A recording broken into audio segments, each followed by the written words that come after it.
I'll go over the steps on how to replace a sump pump. And in this case, we have a radon mitigation system. So you have a 2-inch vent for the radon gas, which is pumped out of the house. And then we have an 1.5 inch discharge pipe that's going to be connected to the sump pump. And these lids are actually closed and locked in place. So you're going to remove the screws all the way around the top, and then we're going to have rubber gaskets that are sealing in the electrical cords and then both of these pipes. So the first step, I've already taken out all of the screws. Now I'm going to disconnect all of the rubber gaskets. Next thing I'm going to do is I unplug the unit itself, and I'm going to disconnect this PVC check valve. And because it's PVC, it's going to have a union here that I disconnected with a pipe wrench, or you may have a check valve that has hose clamps that you're going to need to unscrew. Once you unscrew that nut, it just separates that easy. So now I'm just going to take off the rubber gasket that holds the electrical cords in place, and I loosened, there were 4 screws on this rubber seal here for the radon, and I'll just pull this out of place. Sometimes you may have silicone that holds this in place, so you just have to use a razor knife to cut that free. And now I'm going to lift this and see if we can unscrew the discharge pipe.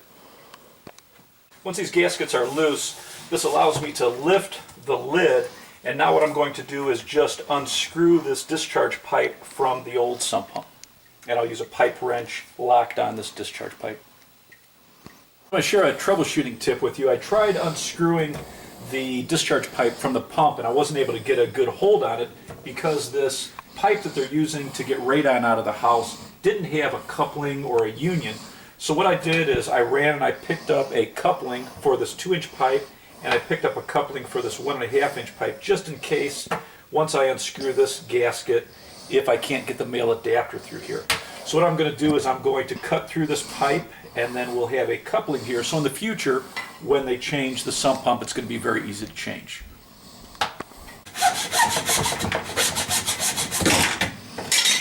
So now it's going to be very easy to pull the sump pump out and disconnect it, and then we'll just use a coupling to reconnect the radon pipe. So now we just lift the old sump pump out of the pit, and now I'll just unscrew this discharge pipe and the male adapter from the old pump.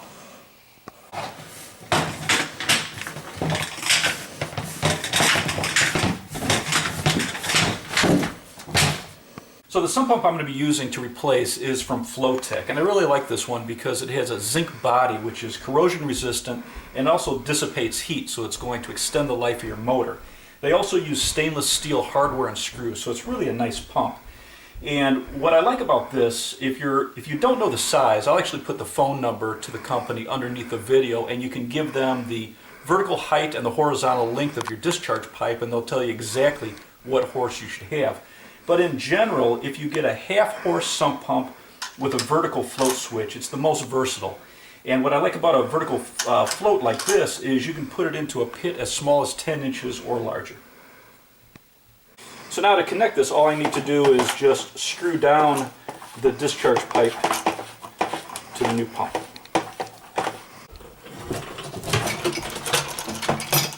So I pulled the electric cord up through the cover, and now I'm just going to drop this into the pit, and then we'll line it up so that the float isn't by the discharge pipe or anything that could be caught on, and we'll adjust this pipe. And now would be a good time, if you have an old pit and there's any debris in it, make sure that you grab a pair of rubber gloves and pull out any debris. Once I position the sump pump, now I'm going to take a cable tie. I'm going to pull the electric cords up out of the way and cable tie it inside the pit so that the cords don't get in the way of the float. Now I'm going to push down these rubber gaskets in place and put the rubber gasket around the electric cords. Now I'm going to take this coupling and I'm going to connect this tube for the radon, and this just slips on. If it's difficult for you to connect it, you can always just use a little bit of liquid soap on this so that it slides on easy.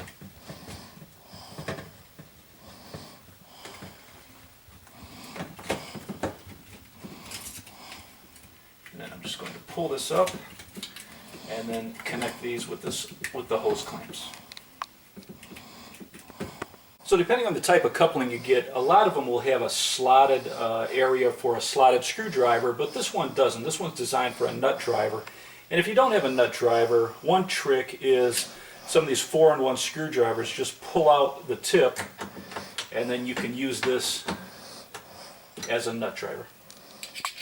So I connected the check valve and I'm going to plug it in, just make sure it works. Before I screw all this down, I'm going to make sure the pump is working and it's filled with water. You can also take a 5-gallon bucket and fill it with water so that the pump activates. And you can hear it turn on and turn off. So now that we know it works, we're going to screw everything down tight. Now I'm going to pull down the rubber gasket here and lock this in place. And now I'm going to screw these in, and I'll screw the lid in place. At this point, depending on how yours was set up, we have a rubber gasket underneath this lid. You can also use 100% silicone to seal any of these joints to make sure it's airtight. I tightened up all the screws, and that's all there is to changing a sump pump with a radon mitigation system.